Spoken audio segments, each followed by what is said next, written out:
Welcome to Desert Bounty Homestead, and today is going to be my first ever homestead garden tour. I'll share kind of the processes that I have in place here. I'll share with my green stock. But before we get started, no, this is my third year gardening. I'm definitely no expert in the subject, but I've been studying and doing well. And as you can see, this is a tomato plant that was planted a few months ago. So I have a few green things growing out here.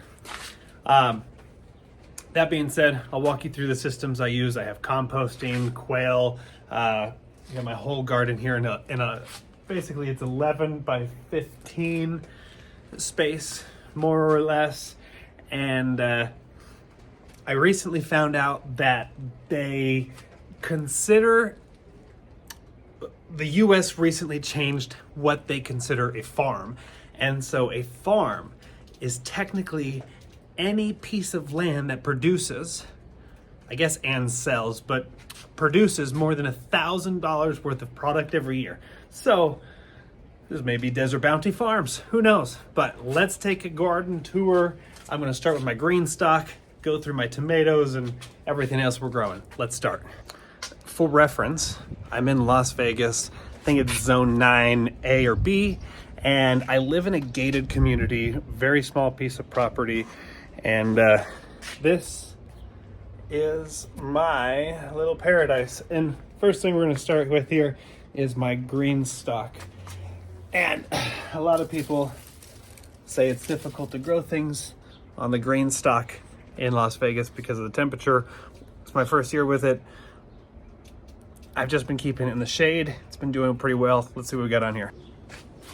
Okay, on the top here, I've got pickles, or not pickles, cucumbers growing, which will hopefully become pickles. But I'm having them hang down kind of late in the season, but I have this Brussels sprout. You can see it's brustling.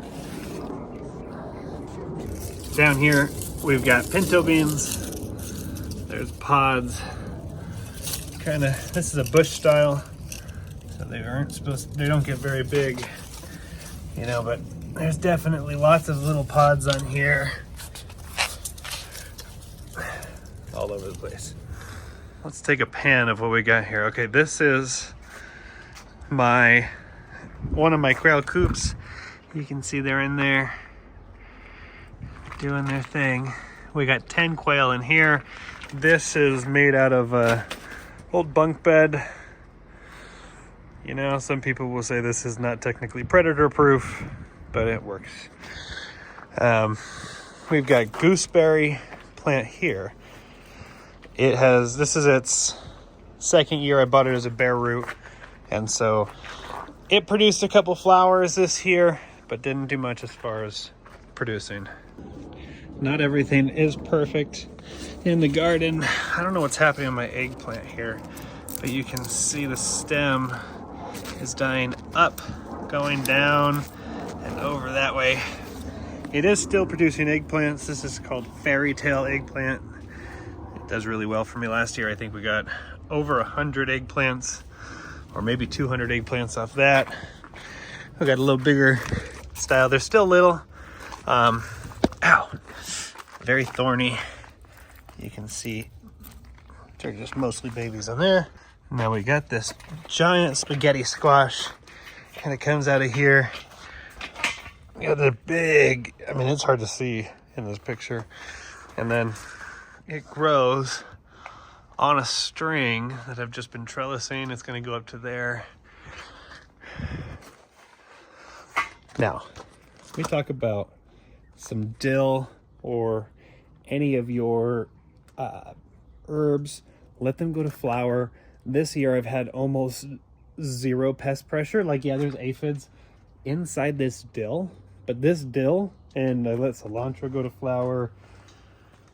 What else? A few things, and it has brought more beneficial little parasitic wasps and all of those things, and I've had almost no outbreaks of pests yet. Got ginger growing here. It's doing all right. Little brown edges, but we were in Vegas. I think when it gets really hot, I'll probably put it more in shade. The whole garden I have on a timer on drip systems, but I will still come through and hand water, you know, I'll feel around in there. I turned an old fireplace into a garden bed, so you can see, like, that used to be a fireplace. Now it's a garden bed. Got some spaghetti squash in here, Swiss chard all over the place. All of this is gonna be beans, I think mostly pinto, but there might be some blue lake in there. We've got more squash, that's a butternut. Basil with purple blue lake beans. These are all these beans are bush style. We've got a determinate Roma tomato there. The other side of this string trellised spaghetti squash plant. We got this popped up randomly. This is black nightshade, and everyone's like, oh, it's deadly, it's gonna kill you. And my wife is kind of the same way, but these taste like blueberry tomatoes.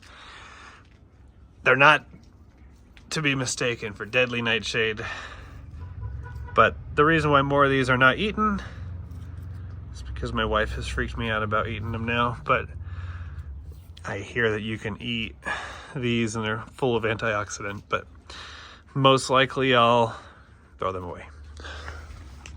This giant tomato plant I showed you in the beginning here is it's hard to even show you how big it really is. Not that is a different tomato, but all of this is one tomato plant, started from seed in January. It's middle of May right now, the 17th or something. And what they are these little currant, let's see if I can focus the camera, these little currant tomatoes. So they are crazy.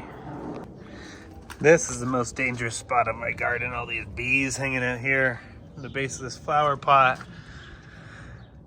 Got my Cherokee purples growing up. My trellis here. By the way, all this wood here is another bed that I reutilized. You can see just how many tomatoes. I mean, they're tiny, but they are so full of flavor. Got some bigger tomatoes here.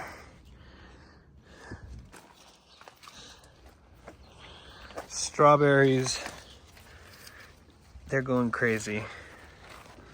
Also, I just want to say, everyone always asks me what the secret formula to make all these plants, because these are what, 4 or 5 month old plants and they're going crazy.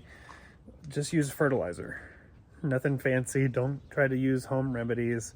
Just buy some organic or non-organic fertilizer, a little bit of both, and use a consistent schedule. I grow completely in pots, so I have to fertilize them on a schedule. Once a month, I do an organic granular 10-10-10, and I use a tomato feed on all the fruiting plants.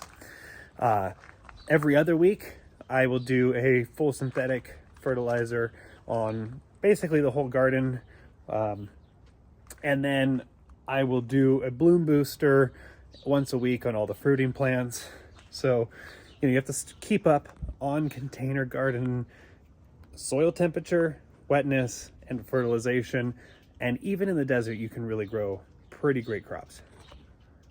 Okay, this is my pumpkin plant. That's the second pumpkin is grown. I hope that's fertilized. We'll see. We've got what is this? This is not artichokes. Those are asparagus. I got gooseberries rooting up here, and there. They're all just in containers, but they're rooting up. Got all my peppers. We got some hot Thai chili peppers. We got another butternut squash. You know, we got a ton of squash over here that I'm struggling to get fruit on, but it's over there. Sun gold tomatoes. So, point is, Las Vegas definitely are able to grow a bounty of food. We just hit hundreds last week and we're dropping back down now. So probably better fruit set now. And then we're going to go into a period of time in Vegas where our goal throughout the summer and the hot times is just make sure your plants make it. And then in the fall, they're going to start producing like crazy if you can make them last. So here's a pan of my garden here. That's tomato. This tomato just came out of the ground. I've got a bunch of more quail in here. I got that covered because all the finches have been coming by trying to eat their food. I gave them a bird feeder up there. Now there's like 20 birds in here. We got the green stalk. It's basically in shade all the time. Right now, we got spaghetti squash all over the place. And tomatoes, bell peppers, more bell peppers. Okay, on the outside of my garden, that's the other side of that current tomato. They're going crazy. Other side of my tomato wall, as I call it. This is rampicante zucchini, and if it ever fruits, I'll let you know how it is. This is a lemon that I grew from a seed. Will it produce an edible fruit is to be determined. It's done nothing besides look like that. We got another zucchini rampicante plant right there. We got my Meyer lemon right here. We got this one lemon here and a lemon there, as well as it's doing a late season flower. So hopefully that'll get it. And then over here is another secret to my garden success. And we've got finished compost. That's good stuff. And we've got maturing or compost that I'm adding to in there. Some dry leaves I plan to add in. And yeah, I encourage you, even in the summer, you can grow things. So get out there, start planting, and there's a lot to learn. I'm going to try to post once a week on Wednesdays. So like, subscribe, and follow me for more later.